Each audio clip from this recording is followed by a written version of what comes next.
Three teams, Inter-Ministerial Central Team IMCT has embarked on an assessment of areas ravaged by hailstorms across multiple districts of Manipur. Notably, surveys being undertaken under the aegis of Ministry of Agriculture and Farmers' Welfare. Residents of Thongju constituency have voiced their concerns regarding the affected areas to Team A of the IMCT, which carried out the survey in the Imphal East District.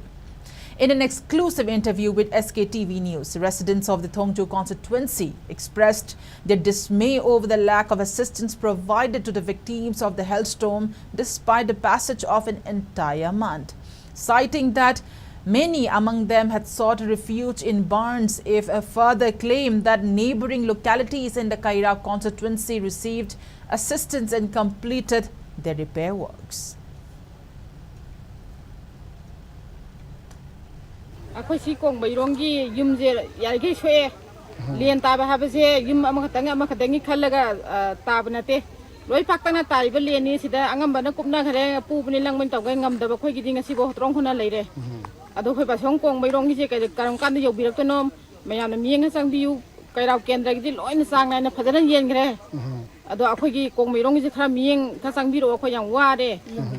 yeng madila ame ado kai dong to ko no khangde akhoi imung je leibun mai tawna amung mompa loi mang ayam bana aduga phaudoga akhoi je kana tawra ko khongjanaraga lei hauji pudi khoi pu balang ko tawra khoi ina mana hayu to thana khoi kuppe ko kuppadi aduga phi sabam jiju ajigi juri bani plastic je khallaga phi je sari ni tangai phadana hauji phau mana mani horen horen tawra leibe je akhoi ta sengna nungai je te aduga mari leine author sing jin jo ingthi jana phajana yeng biraga akhoi ja thu matam da phangan ga pamjai yari ngai ti kha lena na ba tawbani du mayang gi di dambu pire akhoi gi di dambu lom ta thungte do masi kamai tawbano khoi kup ning jin du tawbu do bu jung kai che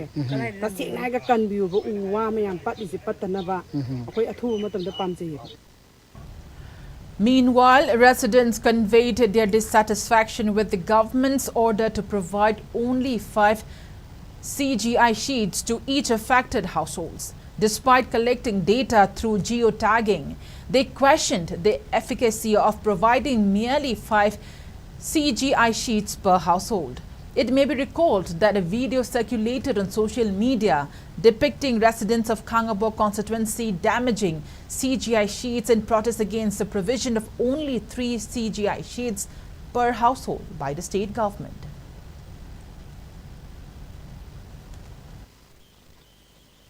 सरकार की माइकई तीन सी हौजी फाउबा अखोगी मफम सिदा यौरक्तबना अखोगी प्रजा सिंसे अतुकी मतिक अवाबा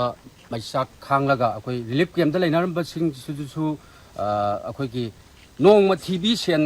लौरगा लेते यादबनिना अखोई युमदा तीन खरा कुप्पगा चंगजलगा लेनाबा लेनाबा कया मा यावरी इसामक सुजुजिक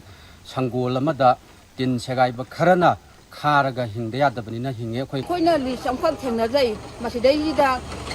yum mama the soy di yum di pura sokba dagi sangon dagi yengon dagi sokko yari jinga ban trawa tratu sokko ma pham jing ji adu mana manga gumba thokpa yari masina kamai tawga yung kopi doino yar ga di yum jing ji tek logdana loina ma khoi gi department na logdana taw thabani yum gi chaw go pikba lon ji tek log thabani adu ga sidai sida mana manga khara thok taw ri ji machi ya ga de yar ga di konana ba pipi ke na pipi char ga di